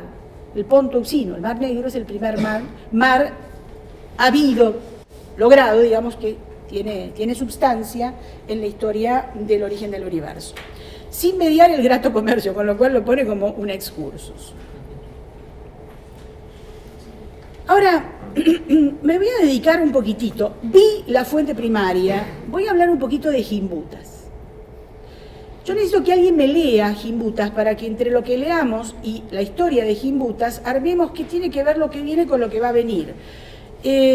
A ver, ¿quién me lee a la querida Marija Gimbutas? Este es un texto, menor texto, es continuidad y transformación de la diosa. Lo vemos siempre, este texto, porque es muy cortito, en las eras indoeuropea y cristiana, con lo cual ella asocia a las diosas madre con María, ¿no? La Virgen para los cristianos, ¿no? Bueno, a ver, ¿quién me lee esto? María Gimbutas. A ver, avante, a ver. Vamos, Sibila, usted puede, vamos. La cultura ancestral, ideología ginecocéntrica y sus símbolos, y la ideología androgénica y sus símbolos. Bueno, si traducimos esto sería que hay una etapa ancestral ginecocéntrica basada, digamos, en el órgano sexual femenino. Siempre les digo la gran vagina. Las sociedades de tiempo ginecocéntrico, Knossos, por ejemplo, en Creta está en un valle. Las hermosas ciudades o palacios fortaleza de tiempo dorio, micénico, dorio, están en altura. La Acrópolis de Atenas es un falo. Uno es una vagina y la otra es un falo. Son dos mentalidades. La ginecocéntrica y la androgénica, es decir, basada en en los genes del andros, del varón. Vamos. Esta transformación no se realizó mediante sustitución de una cultura por otra, sino que fue una hibridación gradual de dos sistemas simbólicos diferentes. Dado que la ideología androcénica de los indoeuropeos androcéntrica de los indoeuropeos era la de la nueva clase gobernante, esta nos fue transmitida como el sistema de creencias oficiales más antiguo. Pese a ello, las imágenes y los símbolos sagrados de la vieja Europa nunca fueron totalmente desplazados. Tales rasgos, los más persistentes de la historia humana, se encontraban arraigados muy profundamente en la psiquis colectiva y solo podrían haber desaparecido con el exterminio total de la población femenina. Cosa que no pasó, por suerte, digamos. Sí. La religión de la diosa se hundió, no obstante, algunas de las antiguas tradiciones, en particular las relacionadas con los ritos mortuorios, natales y de fertilidad de la tierra, continuaron. En otras, se asimilaron con la ideología indoeuropea. Esto es, vuelvo antes, cuando uno lee el mito de fundación, la estructura del origen del universo griego, esto está. Es decir, está lo patriarcal, pero está lo matriarcal. Hubo una fusión de ambos mundos. Yo les presento acá a la derecha, la señora Gimbutas, muy despreciada y denostada. Yo la suelo rescatar porque la antropología está llena de varones. Y ella fue una mujer que tenía una teoría, que era la teoría de que en la larga Europa, el extenso territorio europeo, le llamaban la atención estos círculos que cada tanto aparecían en zonas determinadas, para decirlo claramente en el Cáucaso, en la zona de Etruria, en la zona de Escocia, Irlanda, el límite casi con la zona del norte, del Atlántico Norte. Ella no lo conoció esa parte, pero hoy se está estudiando, y mucho se está estudiando, incluso Stonehenge se está estudiando para ver si tiene vínculo con esto. Vieron que es justamente una estructura circular. Lo que están viendo ahí es un túmulo, se llama Kurgan. Cuando ella entró al Kurgan, encontró signos y símbolos, pero dentro se encontró a un muerto y aproximadamente 20 o 50 caballos. Es la cultura patriarcal que viene en avance, y avanza con el carro de guerra, con el caballo, con las armas de bronce. La verdad que esta mujer nos abrió la cabeza, partió un poco la cabeza de más de uno que estaba hablando en ese momento, tiempos del fascismo, del nazismo, de cosas que la verdad, el origen del hombre indoeuropeo es en Alemania, decía Koshina. Y después estaba Gordon Child hablando que no, el origen de todo esto se había dado en la India. Y hoy resulta ser que era el Cáucaso. Evidentemente, esos varones que tanto escribieron tuvieron que rendirle pleitesía a la señora, porque hoy hay estudios sesudos, importantes, y que están reconociendo su tarea.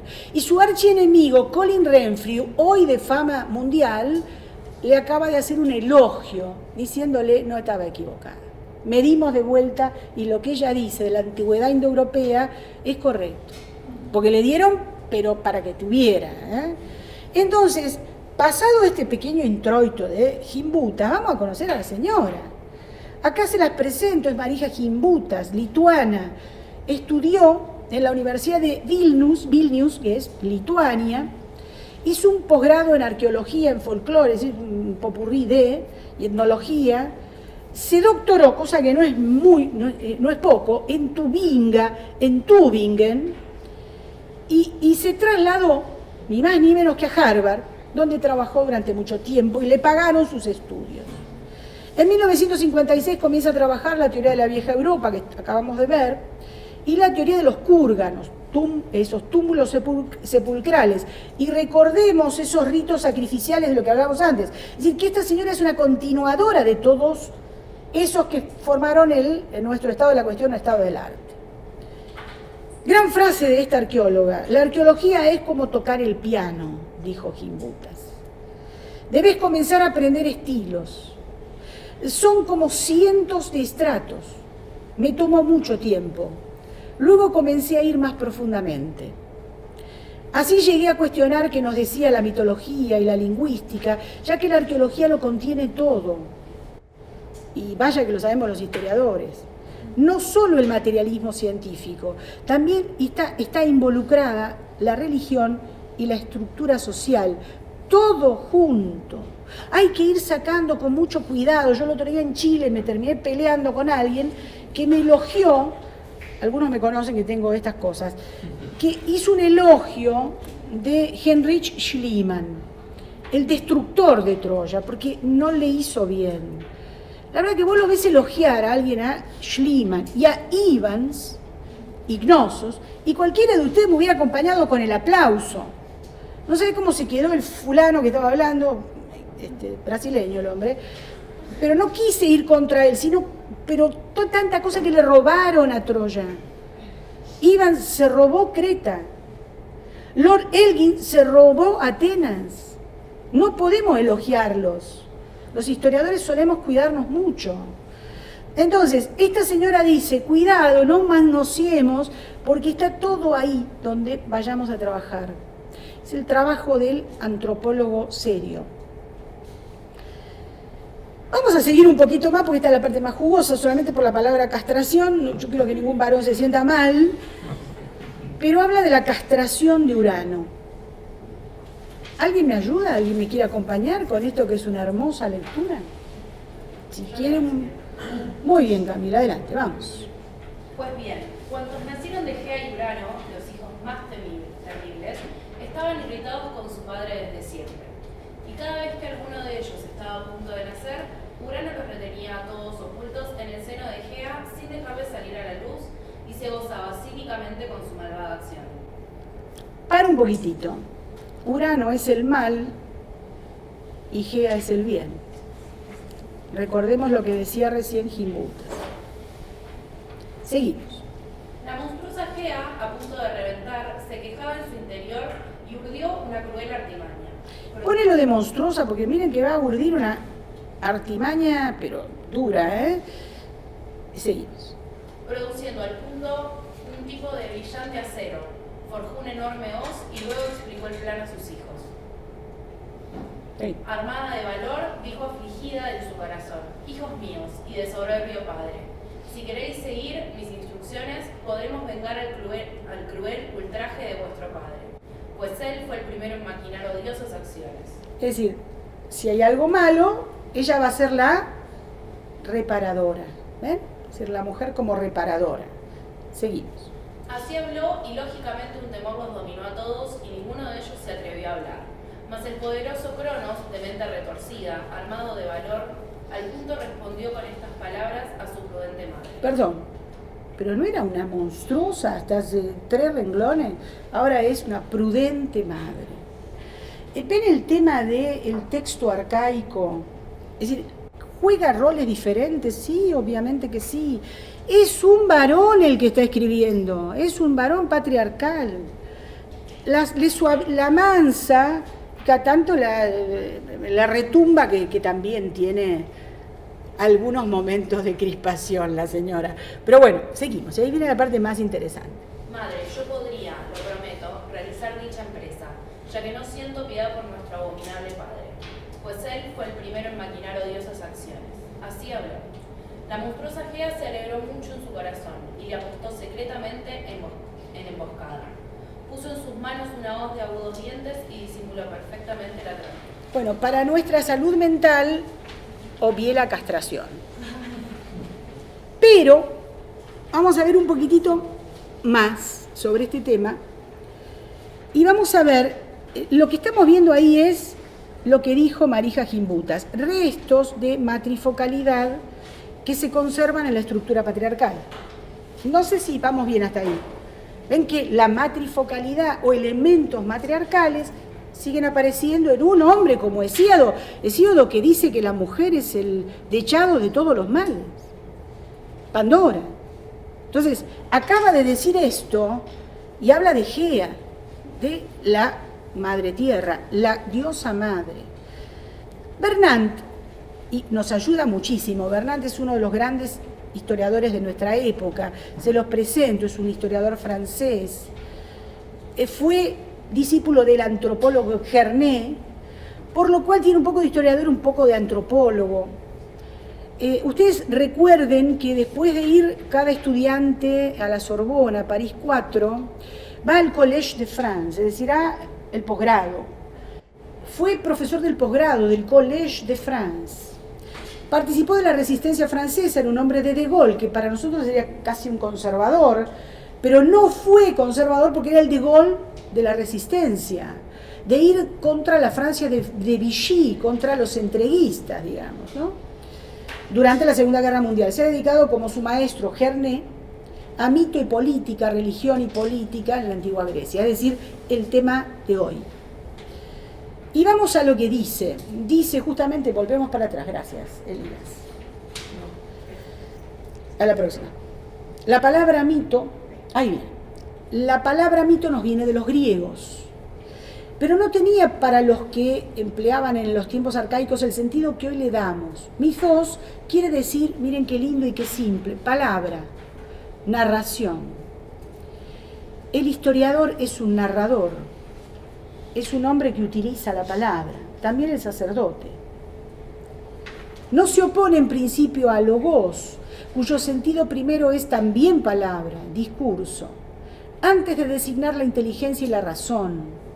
Es decir, para nosotros la palabra logos es razón. Y él dice, ven un momentito, es palabra. Logos es verbo. Christos quiere decir el verbo, el salvador. No quiere decir el razonador. ¿Está claro? Es decir, él va sobre la raíz semántica, ¿no? Solamente es en el marco de la exposición filosófica o la investigación histórica que a partir del siglo V, cuando la filosofía y la historia aparecen, es decir, cuando salimos de la poética universal y entramos en la historia particular, es decir, nos vamos de los grandes valores, mitos, puesto en oposición a logos, podrá cargarse de una matriz peyorativa y designar una afirmación vana, desprovista de fundamento, al no poder apoyarse sobre una demostración rigurosa o un testimonio fiable. Pero incluso en este caso mitos, descalificado desde el punto de vista de lo verdadero en su contraste con logos, no se aplica a una categoría precisa de narraciones sagradas relativas a los dioses o a los héroes.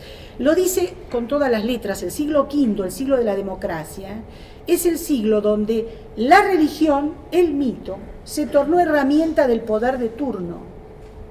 Y ya no es una palabra arquetípica, es una palabra que permite captar votos.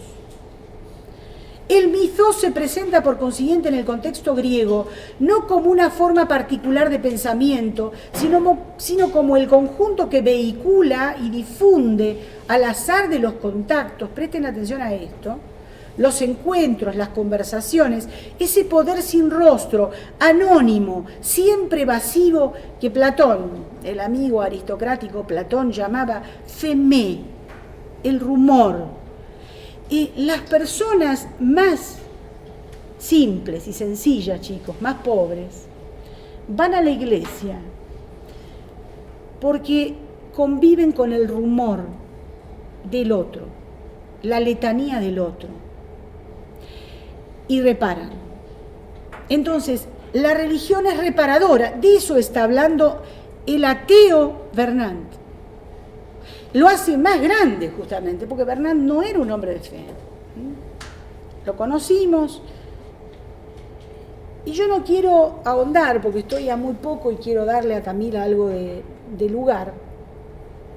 Vuelvo nuevamente a decirles, en una sociedad patriarcal como la sociedad ateniense, la diosa Poliada de Atenas es Palas Atenea, es una mujer. Es una mujer vestida de un soldado, de varón, pero es una fémina. Y tiene algo que las féminas para cualquiera de los otros no tenían, que es el uso de la palabra y el uso de la razón. Es la diosa de la razón en la guerra. 2 puntos. Es la diosa de la estrategia.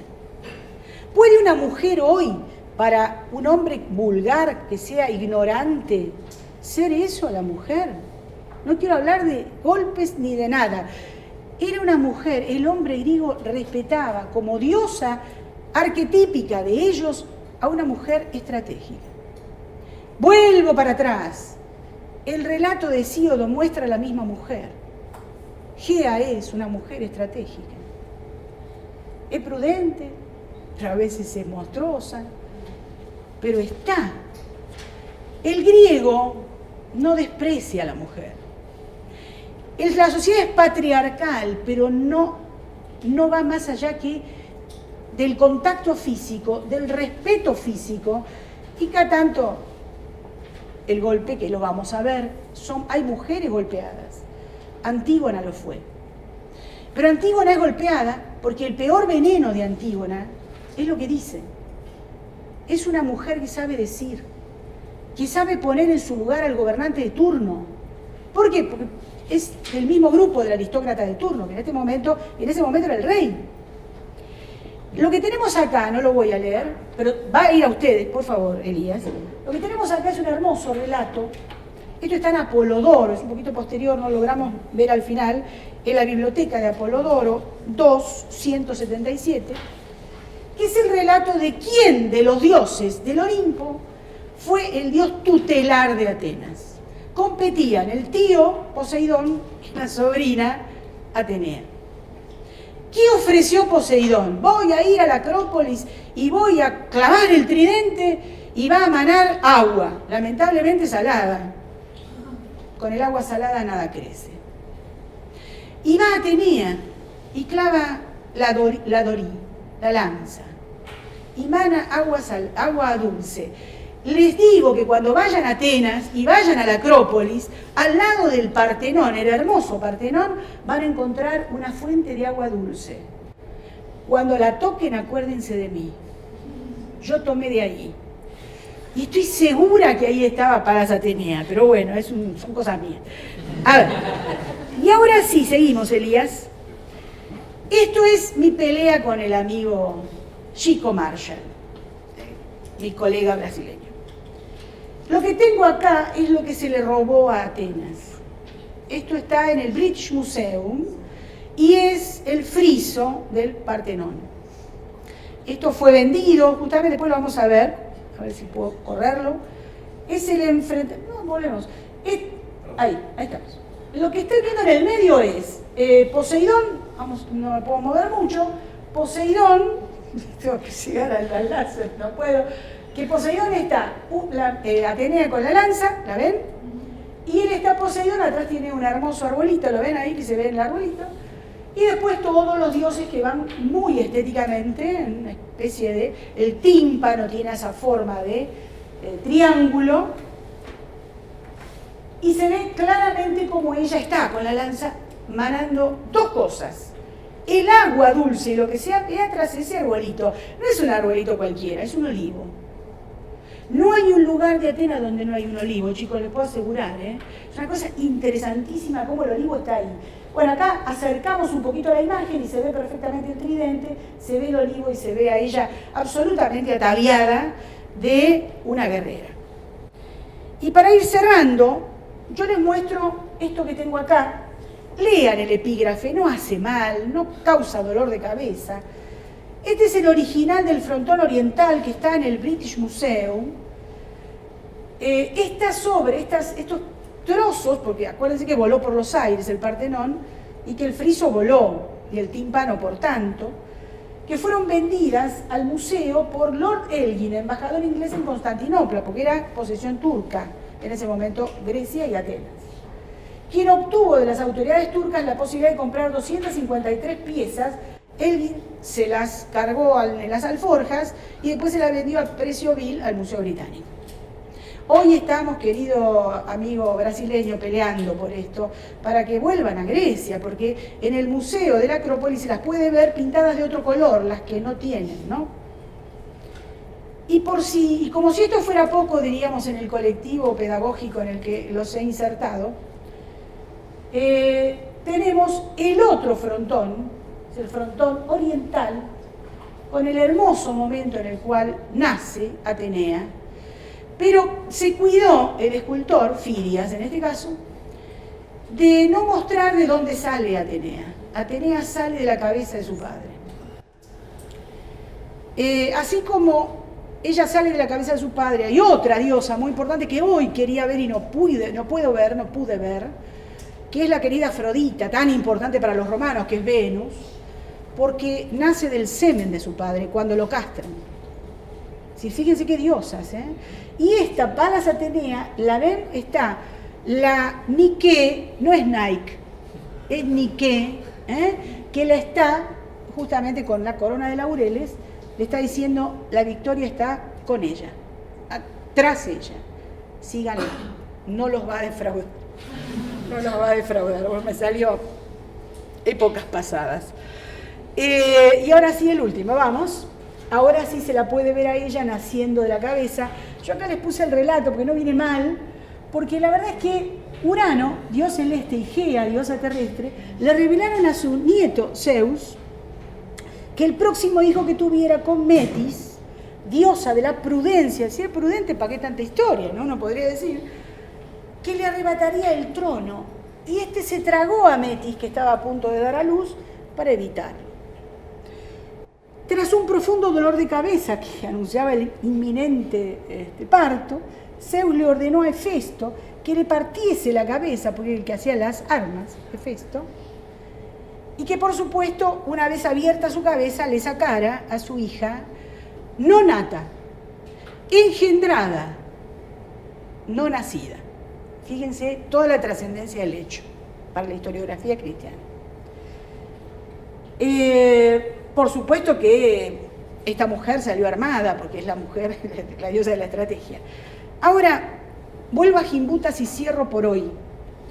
Y prepárense para el jueves que viene. Cierro por hoy. ¿Qué tipo de dios es Zeus? Es el dios del trueno. Es el dios que organizó el cosmos de los dioses. Pero es simbólicamente para los cretenses, por eso roba a Europa, el dios toro. El toro tiene un bucráneo. ¿Cuál es la forma del cráneo del toro? El útero de una mujer. Gimbutas tenía razón. Al final de cuentas, los dos mundos se han encontrado. Por mi parte, chicos, fue todo. Gracias.